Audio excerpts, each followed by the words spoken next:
Mesdames et messieurs, bienvenue dans ce nouveau numéro de Lualaba Hebdo, un magazine qui retrace l'actualité de la province du Lualaba.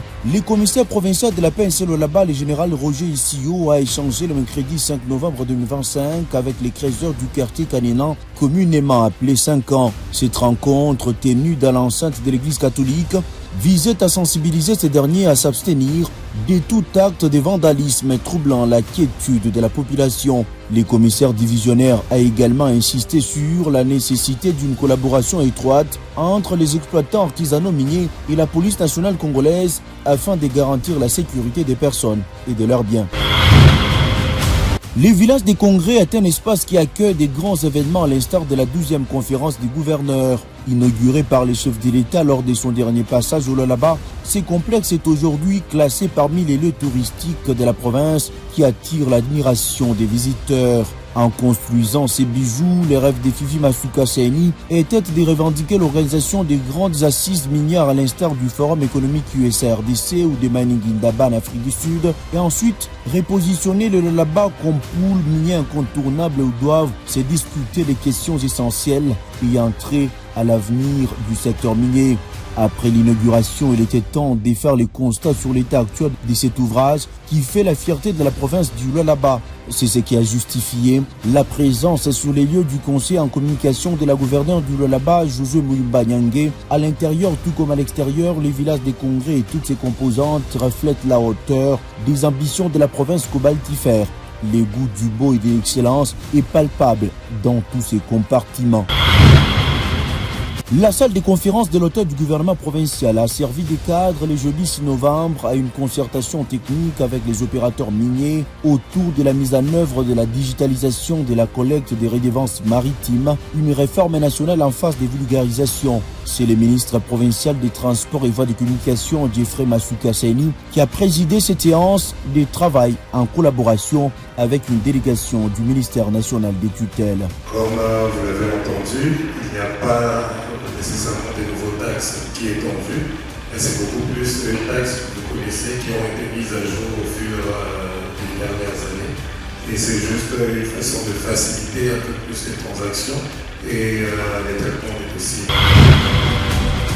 Après avoir participé à une séance de travail à Kinshasa avec le vice-premier ministre, ministre de l'Intérieur et Sécurité Jacques Chabani, la délégation interinstitutionnelle du Lualaba a regagné la ville d'Ekolozi par l'aéroport national. À leur arrivée, la gouverneure Fifi Masuka Saini et les membres du bureau de l'Assemblée provinciale du Lualaba, conduits par l'honorable Jean-Marie Kassia Chingambo, ont été accueillis dans la soirée du mercredi 5 novembre par quelques officiels. Sur instruction du président de la République, Félix-Antoine Tshisekedi Tshilombo, et face à la recrudescence des crises politiques dans certaines provinces, le vice-premier ministre, ministre de l'Intérieur, a appelé à la suspension immédiate des motions de censure et des pétitions au sein des assemblées provinciales. Cette mesure vise à préserver la stabilité institutionnelle dans un contexte de guerre et de persistance de l'insécurité dans la partie orientale du pays, a indiqué le président de l'Assemblée provinciale du Lualaba. Un seul point était à l'ordre du jour, c'était la communication du vice-premier ministre et ministre de l'Intérieur sur la stabilité des institutions dans les provinces. Dorénavant, pour venir avec une motion de défiance, les bureaux doivent se mettre autour d'une même table pour réfléchir sur la quintessence de la motion de défiance. Voilà le message. Nous devons maintenant travailler dans cette logique de la stabilité. Nous tous, nous savons, le pays est agressé. Nous-mêmes, nous nous agressons encore à l'interne. Le Lualaba reste à ce jour un modèle de stabilité institutionnelle en RDC, fruit de la collaboration entre l'exécutif provincial et l'organe délibérant. La délégation du Lualaba réaffirme ainsi son engagement à travailler pour la cohésion et la continuité de l'action publique dans l'intérêt du développement provincial. Le ministre national de l'Emploi et du Travail, Ferdinand Massamba, a foulé le sol Lualaba le jeudi 6 novembre 2025. À l'aéroport national d'Ekolozi, il a été accueilli par les ministres provinciaux de l'Intérieur et Sécurité, Roy Kaumba, et de l'Emploi et du Travail, Mathieu Kazembe Swana. Accompagné d'une forte délégation composée des membres du conseil d'administration de l'INPP ainsi que de l'inspecteur général du travail, les ministres ont ensuite été reçus en audience par la gouverneure Fifi Masuka Saini. Ensemble, ils ont passé en revue la situation actuelle de l'emploi et du travail dans la province en mettant l'accent sur les actions prioritaires à mener.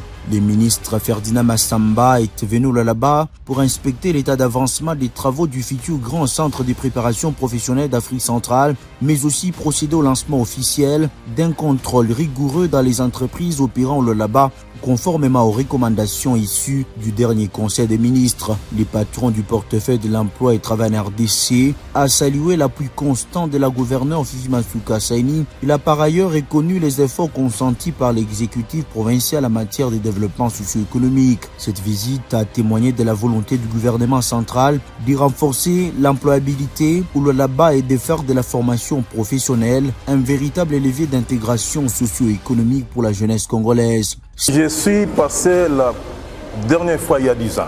Je suis impressionné par l'actuelle loi là-bas. Je félicite Madame la gouverneure. Il y a vraiment développement dans la vie de Kolwezi. Je l'encourage de faire de plus qu'aujourd'hui parce que les chefs d'État, son excellence Félix Antoine Tshisekedi Tshilombo, prônent le bien-être de la population. C'est dans le cadre de l'emploi, des infrastructures, c'est-à-dire de tout ce qui touche à la vie de son peuple. Alors j'encourage Excellence Fifi Masuka Saini de faire mieux qu'aujourd'hui. Je sais que c'est un don, c'est pas question des moyens, c'est question de volonté. Et nous avons connu des provinces qui avaient aussi des moyens, comme Lualaba, mais ils n'ont pas pu faire ce qu'elle a fait. Voilà un peu, c'est question de volonté et ça entre dans la vision du chef de l'État. C'est dans le strict respect du délai légal que la gouverneure du Lualaba, Fifi Masuka Saini, a procédé le vendredi 7 novembre 2025 au dépôt officiel du projet d'édit budgétaire pour l'exercice 2026 au bureau de l'Assemblée provinciale. La cérémonie s'est déroulée en présence du président de l'Assemblée Jean-Marie Kassiati Ngambo, du vice-gouverneur Clément Moufundi Tnatkarl, des membres du bureau, de la commission économique et financière ainsi que de ministres provinciaux. Dans son exposé, la chef de l'exécutif provincial a précisé que ces projets budgétaires connaissent une baisse de 10,34% par rapport à celui de 2025. Malgré ces contextes économiques difficiles, Fifi Masuka Saini a rassuré sur la résilience de son gouvernement grâce à une politique de diversification économique, mais aussi une rigueur dans la gestion des finances publiques. Plusieurs leviers alternatifs ont été mobilisés, entre autres l'agriculture, l'urbanisme et l'habitat, les affaires foncières et la fiscalité locale.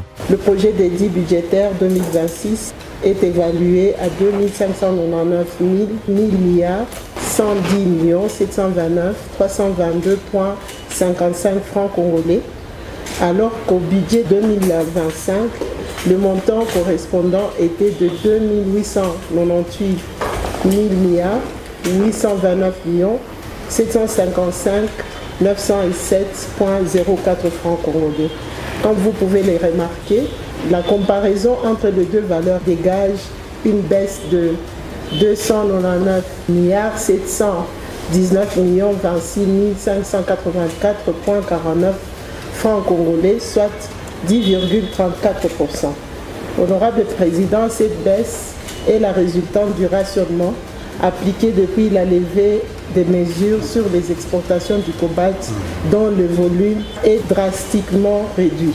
Le président de l'Assemblée provinciale a salué le leadership de la gouverneure Fifi Masuka Saini et l'a félicité pour avoir maintenu la stabilité financière malgré la baisse des revenus miniers. Il a particulièrement salué les mécanismes innovants mis en place pour garantir la continuité de l'action publique, gage d'un développement durable. Je dois nécessairement vous féliciter, d'abord vous-même, le chef de l'exécutif provincial, ainsi que votre équipe.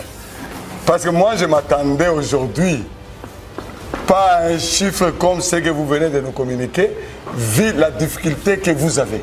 Parce que depuis février 2024 jusqu'à ce jour, vous battez, nous recevons notre dotation comme il se doit. C'est pourquoi, au nom de la représentation provinciale, nous vous encourageons et vous félicitons.